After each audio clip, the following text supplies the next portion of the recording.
وہ دیکھیے، انہوں نے ایک بڑے صاحب کی طرف اشارہ کیا جو بما حقہ شریف سیٹ پر قبضہ جمائے بیٹھے تھے۔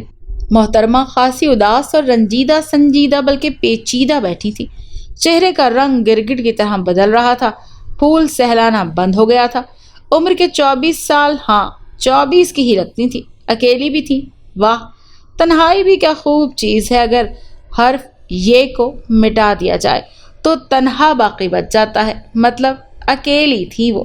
یہ تو ہماری شرافت تھی کہ خاندانی بندہ ہونے کی وجہ سے نگاہ غلط نہیں ماری تھی، اور نہ ہی کسی قسم کی ایری غیری حرکت کی تھی جس سے ہماری شرافت پر حرف آتا۔ محترمہ، آپ پیدائشی گونگی بہری ہیں یا زمانے کی ستم ظریفی نے آپ کو؟ Please don't mind, I am very sorry. آپ پلیز مجھے ایرا غیرا نہ سمجھیں۔ اب کہ وہ بولی تو آواز کی مہکتی کھنک نے میری سماعت کو حد درجہ متاثر کیا۔ وہ خوشبو جیسی مہکتی کلیوں سے کھنکتی آواز تھی جو ساگر میں مدہوش ہو اور اندھیری رات کے مینارہ نور تھی۔ سوری میڈم، اصولاً یہ سیٹ میرے نام ریزرو ہے، یہ دیکھیے سیٹ نمبر اور یہ ٹکٹ۔ میں نے ٹکٹ دکھایا اور سیٹ نمبر بھی۔ وہ اداس آنکھوں سے میری طرف دیکھتے ہی رہ گئی۔ میں نے ایک لمحے کو اس کی نشیلی مگر اداس آنکھوں میں ڈوبتے کرب کو دیکھا تو لرز گیا۔ ان کی آنکھوں میں ویرانی اور بنجر پن اپنی تمام تر وحشتوں سے مزین تھا۔ ویران آنکھوں کی اندھی وحشت میں بہت سے سوال تھے جنہوں نے میری اس تحریک کو مزاح کے بجائے حقیقی محبت اور ہمدردی میں ڈھال دیا تھا۔ وہاں محبت کے اثر و رموز بھی سمجھ آنے لگے۔ ایک عورت ہونے کے ناطے ٹرین کے اس ہجوم زدہ چھکڑے میں پائیدان پکڑ کر کھڑے رہنا یہ خاصی مضحکہ خیز بات تھی۔ میں نے خود بھی ہتھیار ڈالتے ہوئے کہا، ٹھیک ہے محترمہ، آپ سیٹ پر قبضہ رکھیے۔ ویسے آپ کی منزل کہاں تک ہے؟ مطلب آپ نے جانا کہاں ہے؟ میں نے بڑے پرخلوص انداز سے ان سے پوچھا تھا۔ میں نے اپنا بریف کیس ایک طرف رکھا اور ان سے گپیں لگانے لگا۔ جی میری کوئی منزل نہیں، بے منزل مسافر ہوں۔ جواب میں کرب اور دکھ تھا، ایک اندیکھا کرب جو صرف محسوس کیا جا سکتا تھا۔ کیا مطلب؟ میں نے حیرانی سے پوچھا۔ مطلب آپ خود ہی سمجھ سکتے ہیں، ایک تنہا لڑکی اور اس کا کوئی ٹھکانہ نہ ہو تو کہاں جائے گی؟ جواب پہلے سے زیادہ کربناک تھا۔ میں سمجھ نہیں سکا، تم بنا ماں باپ کے اس دنیا میں تو نہیں اتری؟ کوئی نہ کوئی تو تمہارا رشتہ دار، بھائی بہن، عزیز کوئی تو ہوگا دنیا میں۔ کاش میرا کوئی اپنا ہوتا جو میرے دکھ کو سمجھتا۔ جواب میں سوز تھا۔ عورتیں بھی کیا چیز ہوتی ہیں؟ میری اپنی بیوی جو صرف نکاح کی حد تک محدود ہے، ہائے رے اس کے نخرے! ابھی میرے گھر نہیں آئی پر اس کی جدید طرز کی شاپنگ، اور وہ بھی میرے بٹوے سے، اور جب کبھی ناراض ہو جائے تو ایک ہی فقرہ، کاش یہ مرد ہم عورتوں کو سمجھ سکتے، اور آنکھوں سے گرتے نمکین پانی۔ خیر، یہاں بھی ایک اجنبی عورت جس کی آواز میں مہک تھی، ساحرانہ انداز، اور وہ پھول جو اس کی مرمری ہاتھوں کی نازک انگلیوں میں مخصوص انداز سے حرکت میں تھا، خاصا متاثر کن تھا۔ ویسے میں نے اس لڑکی کا سراپا کچھ کنجوسی سے بیان کیا ہے، ورنہ تخلیق کرنے والے نے اس میں کہیں کوئی کمی نہیں چھوڑی تھی۔ سراپا حسن تھی وہ، جیسے آسمان سے اتری ہوئی اپسرا، اور سب سے بڑھ کر اس کی آواز میں ساحرانہ کشش تھی، مہک اور کھنکتی مخملی آواز جس کے سحر میں ہر کوئی ڈوب جاتا۔ میری اپنی کیفیت بھی خاصی عجیب سی تھی۔ عورت ذات سے چڑ تھی مجھے۔ اگر بقائے نسل کا واحد ذریعہ عورت نہ ہوتی تو میں شادی بھی نہ کرتا، اور اگر میں شادی نہ کرتا تو میرے ابا حضور مجھے الٹا لٹکا کر دن رات میری مرمت کرتے۔ چار و ناچار میری اس انوکھی مخلوق سے شادی ہو ہی گئی۔ خیر، موضوع کی جانب لوٹ کر آتے ہیں، ایسا نہ ہو کہ اصل مقصد سے ہی ہٹ جائیں۔ کاش مجھے وہ دوشیزہ اپنی سیٹ پر بیٹھتی ہوئی نہ ملتی تو کم از کم دماغ نارمل رہتا۔ خیر، میں نے اس دوشیزہ کی جانب رخ کیا اور انتہائی پرخلوص انداز میں پوچھا، محترمہ، ایک بات تو طے ہے کہ آپ مجھے خواہ تنگ کر رہی ہیں۔ ایک تو آپ نے ہماری سیٹ پر قبضہ کر رکھا ہے، دوسرا مجھے اپنی ہمدردی کے لیے کہانی گڑھ رہی ہیں۔ اگر یہ مذاق ہے تو ویسے خاصا بھونڈا مذاق ہے۔ مطلب؟ دونوں طرف سے بھونڈا انداز ہے۔ ساتھ کھڑے میاں صاحب نے لقمہ دیا تو محترمہ بڑی دلفریب مسکراہٹ کچھ اس طرح سے اپنے جاذبی چہرے پر سجائی کہ ہمارا دل ایک منٹ میں 72 دھڑکنوں کے بجائے ورلڈ ریکارڈ بناتے ہوئے سینچری مکمل کرنے لگا۔ جوانی کا یہ حصہ بھی خاصا رومانٹک ہوتا ہے، کیونکہ ادھر کسی دوشیزہ نے آنکھ بھر کے نگاہوں سے دیکھا، ادھر ہم جیسے نوجوان کچھ اور ہی سمجھ بیٹھتے ہیں، اور جب دوشیزہ نے انتہائی خلوص سے بھائی کہہ کر پکارا تو مستقبل کے سہانے خواب کچھ یوں ریزہ ریزہ ہوئے کہ جیسے کانچ کا گلاس کسی سخت شے سے ٹکرا کر ریزہ ریزہ ہو جاتا ہے۔ پھر ڈائلاگ بھی کیا خوب، کاش وہ ہمیں سریرا بھائی نہ بولتی تو آج نہ جانے کہاں ہوتے۔ واہ رے مستقبل کے سنہرے پیلے نیلے خواب۔ اس حسین و جمیل دوشیزہ کی دل فریب مسکراہٹ کی ہلکی سی آہٹ پر ہمارا دل کچھ یوں دھڑکا کہ سینچری پہ سینچری مکمل ہو گئی۔ دل کی کیفیت کچھ عجیب بے قرار ہو گئی۔ ہم نے اپنی آنکھوں سے اس دوشیزے کے سراپا کو چاہت بھری نگاہوں سے دیکھا تو دل میں خالی چینی والے لڈو پھوٹنے لگے۔ جناب، میرے ابا لکھنؤ میں ڈپٹی کلکٹر تھے، اماں کو دماغی کینسر تھا، پر ابا کو پیار بڑا تھا، عشق کیا تھا، تبھی تو بھگا کر لے آئے تھے۔ کلکٹر ہی چھوڑ دی، پاکستان آئے، روپیہ پیسہ جمع تھا، ایک اچھا سا کاروبار شروع کر دیا، اور پھر کاروبار راس نہ آیا تو گورنمنٹ ملازمت کی۔ صحت ابتدائی دنوں میں ساتھ رہی، پھر ایک دن اماں اس دنیا سے ایسی گئیں کہ واپس نہیں آئیں۔ ابا کو ایسا روگ لگا کہ زبان بند ہو گئی، ملازمت چھوٹ گئی، بینک میں تھوڑا پیسہ جمع تھا، علاج کیا، پر پھر بھی زندگی کو لگتا ہے کہ ابا کو اماں کا روگ قبر میں لے گیا۔ نہ کوئی بہن نہ بھائی، لکھنؤ کہاں اور کراچی کہاں، آپ ہی بتائیں صاحب، کہاں جاؤں؟ گھر کو مالک مکان نے زبردستی خالی کرا دیا، اور ویسے پڑوسی بڑے کمینے ہیں، تنہا لڑکی پر کسی لمحے حملہ کر کے مقصد پورا کر سکتے ہیں۔ لڑکی کی بات واقعی دکھ بھری تھی، میرا دل پسیج گیا، دل واقعی بے قرار ہو گیا کہ تنہا و بے آسرا عورت جس کا اس دنیا میں سوائے خدا کے اور کوئی سہارا نہیں، کہاں جائے گی؟ سوال یہ تھا کہ یہ اب ان حالات میں کہاں جا رہی تھی؟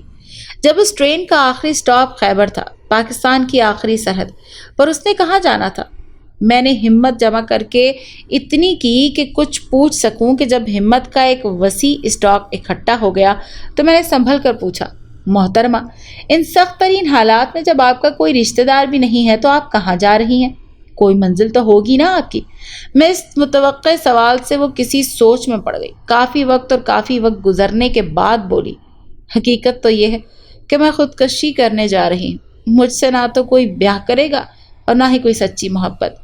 جب کوئی ہے ہی نہیں میرا تو پھر میرا مر جانا ہی بہتر ہے۔ اپنی عزت بیچ کر پیٹ بھرنے سے بہتر غیرت کی موت ہی اچھی۔ روز روز سے مرنے سے بہتر ہے کہ ایک ہی بار مر جاؤں۔ آواز میں دنیا جہاں کا کرب پنہا تھا، جو اب بھی خاصا چونکا دینے والا تھا۔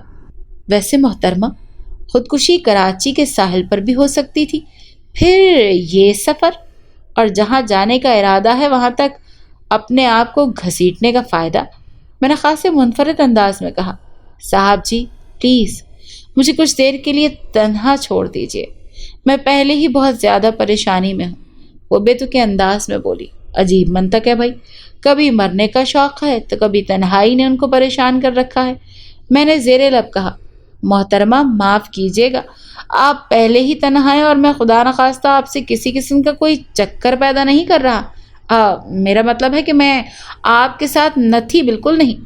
میرا جواب خاصا کرخت تھا، صاحب جی سوری، میں نے کچھ غلط ہی کہہ دیا، اصل میں مجھے کچھ سجھائی نہیں دے رہا میں کیا کروں اور کیا نہ کروں۔ آپ مجھے شریف انسان لگتے ہیں، پلیز میری مدد کیجیے۔ وہ میری طرف التجائیہ نظر سے دیکھتی ہوئی بولی، انداز خاصا دلیرانہ تھا۔ وہ جی اگر مجھے اپنی رہائش گاہ تک لے چلیں اور چند دنوں تک مجھے اپنے گھر رہنے دیں تو مشکور ہوں گی، تب تک میں اپنے لیے کوئی جاب ڈھونڈ لوں گی، پلیز میری بات رد مت کیجیے گا۔ ہائے، وہ مارا، اپنی رہائش گاہ میں ایک لڑکی کا ہمارے ساتھ رہنا ایک چیلنج سے کم نہ تھا۔ مذہبی گھرانہ، ابا کی ڈانٹ سے تو بچپن کے عادی تھے، اب تو کسی ایرے غیرے کے کرتوتوں پر الٹا لٹکا دینے سے بھی گریز نہ کریں گے۔ اگر اس محترمہ کو اپنی حویلی کے آنگن میں بھی لے گئے تو پتہ نہیں ہمارے ساتھ کیا حشر ہوگا۔ میری تو تکہ بوٹی ایک ہو جائے گی، زندہ ہی روح الگ ہو کر ابا کی تصویروں والی پٹاری میں قید ہو کر ساری زندگی معافی مانگتی رہے گی۔ نہ بابا نہ، مجھ میں اتنی ہمت نہیں تھی۔ محترمہ بہت مشکل کام ہے یہ، دراصل ہمارا تعلق خالصتاً مذہبی گھرانے سے ہے، کبھی کسی غیر محرم کو نظر اٹھا کر بھی نہیں دیکھا۔ آپ ہماری سیٹ پر براجمان تھیں تبھی ہم آپ سے الجھ پڑے۔ جہاں تک تعلق ہے آپ کی رہائش کا مسئلہ تو اس کا ایک حل ہے میرے پاس، وہ چونکی۔ جی پلیز بتائیں۔ میرے ایک جاننے والے ہیں، وہ ایک دارالامان میں ذمہ دار ہیں۔ ایسی عورتیں جو بے سہارا ہوتی ہیں انہیں وہ سیفٹی فراہم کرتے ہیں اور مختلف کام بھی سکھائے جاتے ہیں۔ اگر آپ راضی ہوں تو بات کروں۔ میں نے حقیقت میں اپنے فضول اور کچڑا دماغ سے صرف یہی ایک حل نکالا تھا۔ قطعی نہیں، میں اگر دارالامان میں رہنا چاہتی تو کراچی میں ایسے بہت سے مراکز ہیں جو عورتوں کو مکمل پروٹیکشن فراہم کرتے ہیں، مگر حقیقت تو یہ ہے کہ وہاں عورتیں اپنے نسوانی انداز اور حسن کو کھو دیتی ہیں۔ میں اپنے آپ کو ضائع نہیں کرنا چاہتی۔ پلیز آپ مجھے تھوڑا سا سہارا دے دیں تو خدا بھی میرے ساتھ رہے گا۔ کیا مطلب؟ کفرانہ باتیں مت کریں۔ خدا کی مدد سے ہی میں آپ کی مدد کر سکتا ہوں، میں نے خاصے جذباتی لہجے میں کہا۔ شاید اس پاگل لڑکی کا دماغ چل گیا تھا۔ میرا مطلب وہ نہیں ہے جو آپ سمجھ رہے ہیں۔ خدا تو میرے ساتھ بھی ہے۔ پلیز آپ میرا ساتھ دیں۔ دیکھیں، مظلوم کی دعا اوپر تک جاتی ہے۔ آپ دنیا میں میرے کام آئے، میں آپ کی آخرت کے لیے دعا کروں گی۔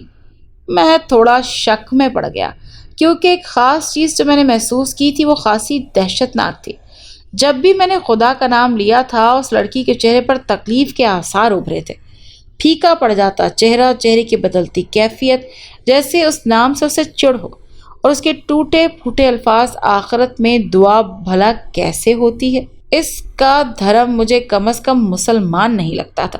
خیر، یہ آگے چل کر معلوم ہوا کہ اس معصوم صورت دوشیزہ کی اصل حقیقت کیا ہے۔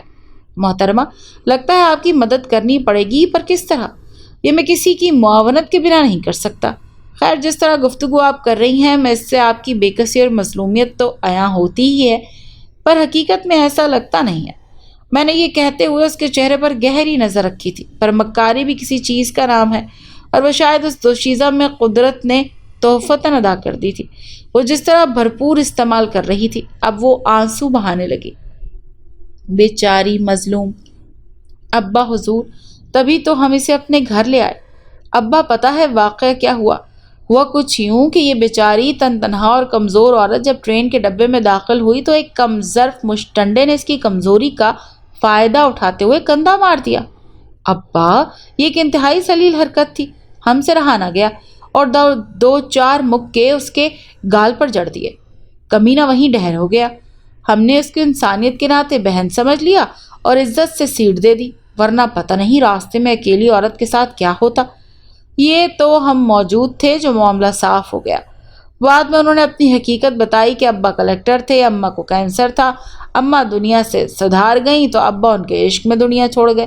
امانت دار ایسے کہ کرائے کے مکان میں رہتے تھے۔ ہم نے مکمل رودات سنا دی۔ بہت خوب بیٹے، مردانگی کا ثبوت دیا ہے۔ ویسے تم سے امید تو نہیں تھی کہ تم اتنی ہمت پیدا کر لو گے، پر ماننا پڑے گا۔ خیر بیٹا مناہل، بہن کو ان کا کمرہ دکھاؤ اور تواضع کرو۔ ابا نے پہلی بار ہمیں داد عظیم عطا فرمائی۔ ایک بات اور، انہوں نے اس مظلوم دوشیزہ کو اپنے گھر میں رہنے کی اجازت دے دی۔ ابا بڑے نرم دل تھے۔ ایک مسئلہ تو حل ہو گیا کہ محترمہ اب ہر وقت ہماری آنکھوں کے سامنے رہنے والی تھی۔ ہمارے وارے نیارے ہو گئے تھے۔ زندگی میں پہلی بار کسی دوشیزہ نے دل کے دروازے پر اتنی زور سے انٹری ماری تھی کہ دل میرا ٹکڑوں میں تقسیم ہونے لگا۔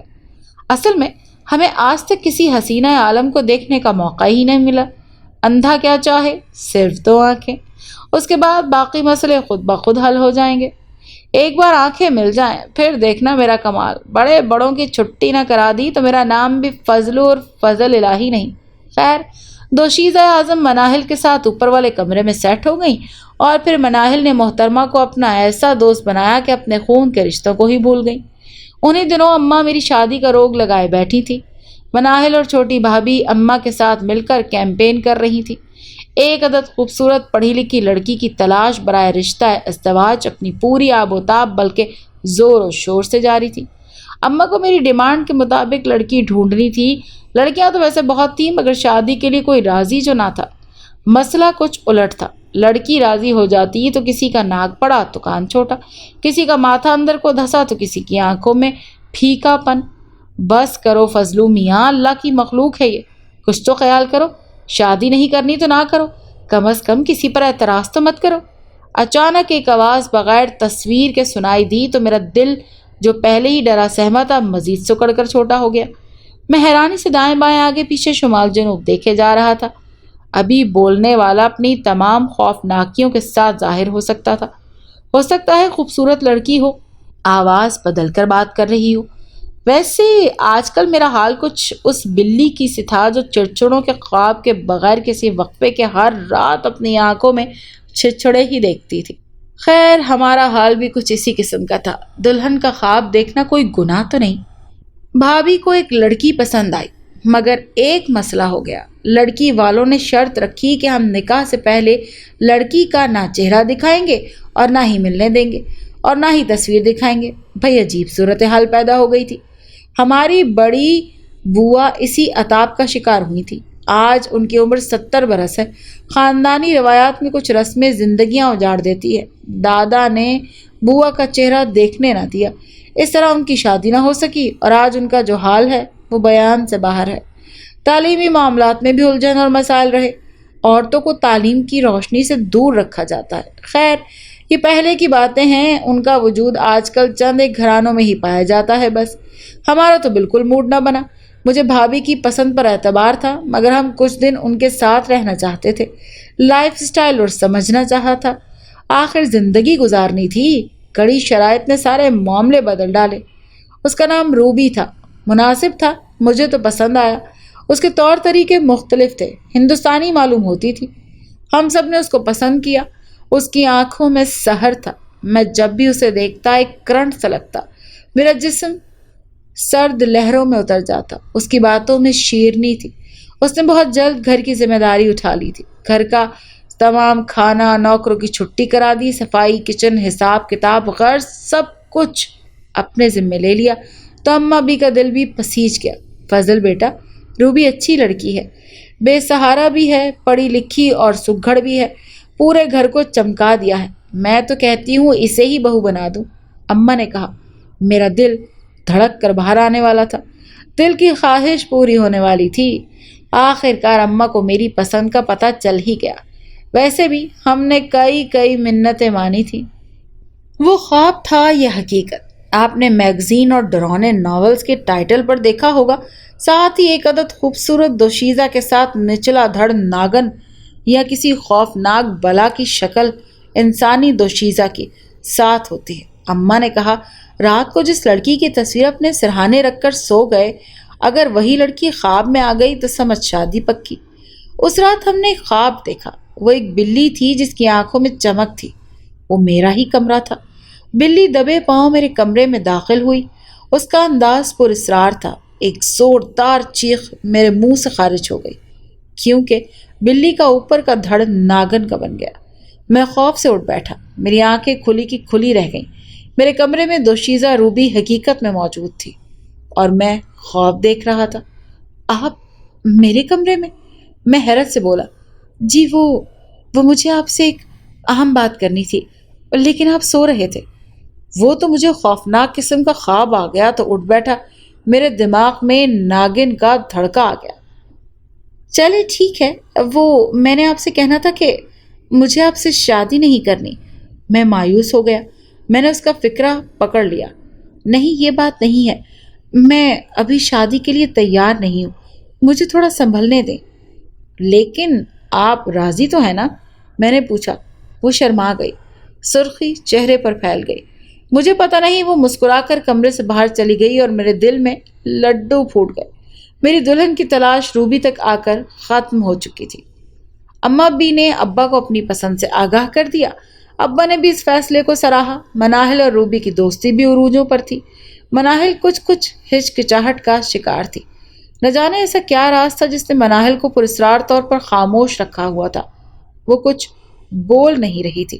بہرحال کچھ نہ کچھ ایسا ضرور تھا جو میرے سمیت سب کے لیے مسئلہ تھا۔ بھائی، روبی جو نظر آتی ہے نا، ویسی ہے نہیں۔ لیکن کیسے؟ میں سمجھا نہیں۔ وہ مجھے انسان نظر نہیں آتی۔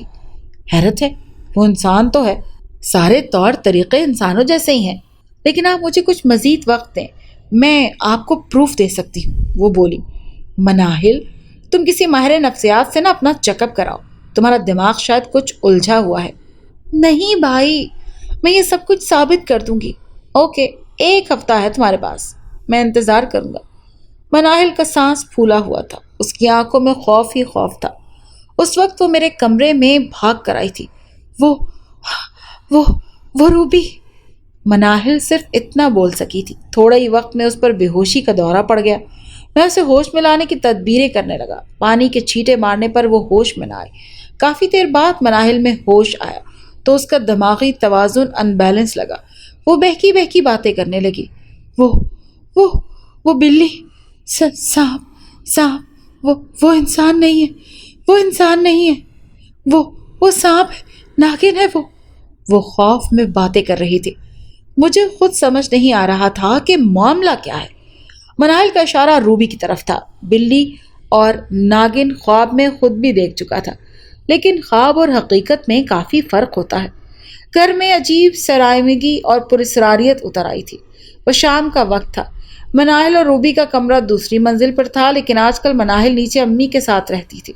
اس پر ایک گہرا خوف چھایا ہوا تھا، ایک ٹرانس والی حالت تھی۔ آج رات میں نے اس راز کو جاننے کے لیے مکمل تیاری کر لی تھی۔ روبی کی غیر موجودگی میں نے اس کے کمرے میں ویڈیو کیمرہ ایڈجسٹ کروا دیا تھا۔ اس کام میں مجھے محتاط رہنا پڑا۔ ویسے چند دن سے روبی میرے سامنے بہت کم آتی تھی۔ دوسری صبح روبی گھر سے غائب تھی۔ اچانک روبی کی گمشدگی نے سب کو حیران کر دیا۔ اس کے کمرے کا دروازہ کھلا ملا، اندر کوئی بھی موجود نہیں تھا۔ حویلی چھان ماری لیکن وہ کہیں نظر نہ آئی۔ میں نے ویڈیو ریکارڈ لے آیا۔ کمپیوٹر ڈسپلے نے مجھے حیرت میں ڈال دیا۔ یہ روبی کا کمرہ تھا۔ اچانک دروازہ کھلا، روبی اندر داخل ہوئی، پھر وہ واش روم میں چلی گئی۔ واپسی پر ایک بلی باہر نکل آئی، جس کا اوپر کا دھڑ ناگن کا تھا، بالکل ایسا ہی جیسا میں نے خواب میں دیکھا تھا۔ اب ثابت ہو چکا تھا کہ روبی ایک ناگن تھی جو اپنی اصلیت بدل کر ہمارے گھر آن بسی تھی۔ یہ تو اچھا ہوا کہ گھر سے نکل گئی، وگرنہ اگر میری دلہن بن جاتی تو زندگی بھر... اوہ، آج میرے 2 بچے ہیں۔ یہ تو شکر ہے کہ اماں کو اپنی بھانجی پسند آ گئی۔ آج میں سوچتا ہوں کہ اگر روبی کی حقیقت سامنے نہ آتی تو میری زندگی کس عذاب میں گزرتی۔ اگر آپ کو یہ کہانی اچھی لگی ہے تو اسے لائک کیجیے اور ہمارے چینل کہانی محل کو سبسکرائب کیجیے۔ اور ہاں، اگر آپ کے کسی دوست، رشتہ دار یا بہن کے ساتھ خدا نخواستہ اس طرح کا کوئی بھی واقعہ پیش آیا ہے تو ہمیں کامنٹ سیکشن میں اس کے بارے میں ضرور بتائیے۔